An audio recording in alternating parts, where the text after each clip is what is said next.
Bonjour et bienvenue dans 88 images par seconde. Lil Buck Real Swan. Documentaire sur Lil Buck et le juking. Dommage qu'il passe si peu de temps à expliquer de quoi est fait cette danse et qu'il y ait si peu de moments scriptés, car c'est ici que la réalisation prend vraiment le temps de bien faire les choses, à l'image du plan final par exemple. 6 sur 10. Light of My Life.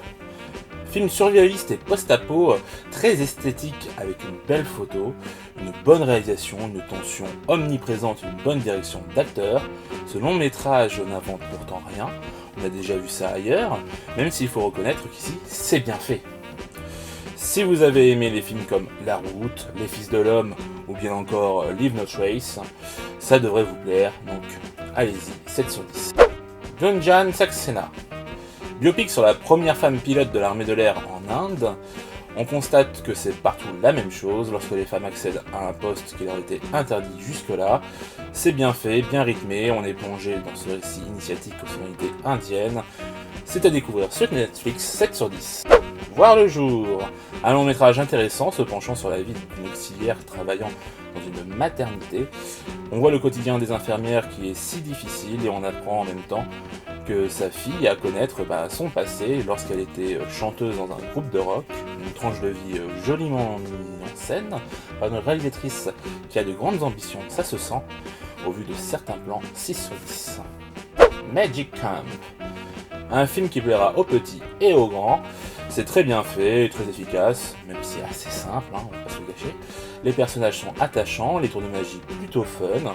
Bref, un chouette film Disney Plus original qui vous fera oublier un certain film sorti plus tôt sur la plateforme qui lui manquait cruellement de magie.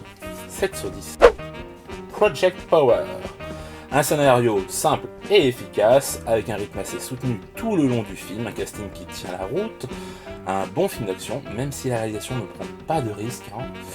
Le genre de projet qui aura sans doute une suite si le film marche assez, 6 sur 10.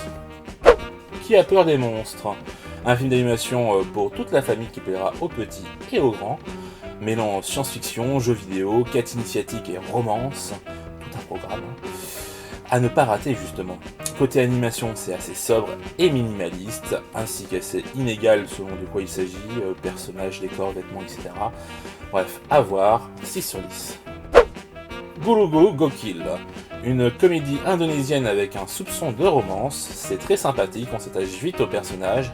À la fin du premier tiers du film, on passe à de l'espionnage / cambriolage, puis sur le dernier, à l'affrontement d'un gang. Le tout avec beaucoup d'humour, n'hésitez pas à le découvrir, il est sur Netflix, 7 sur 10. Voilà, alors le film de la semaine est Light of My Life, très bon film de Casey Affleck pour sa deuxième réalisation.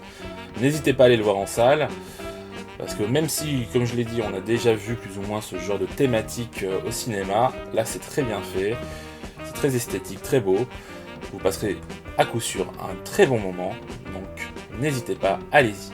Sur ce, je vous donne rendez-vous la semaine prochaine. Ciao!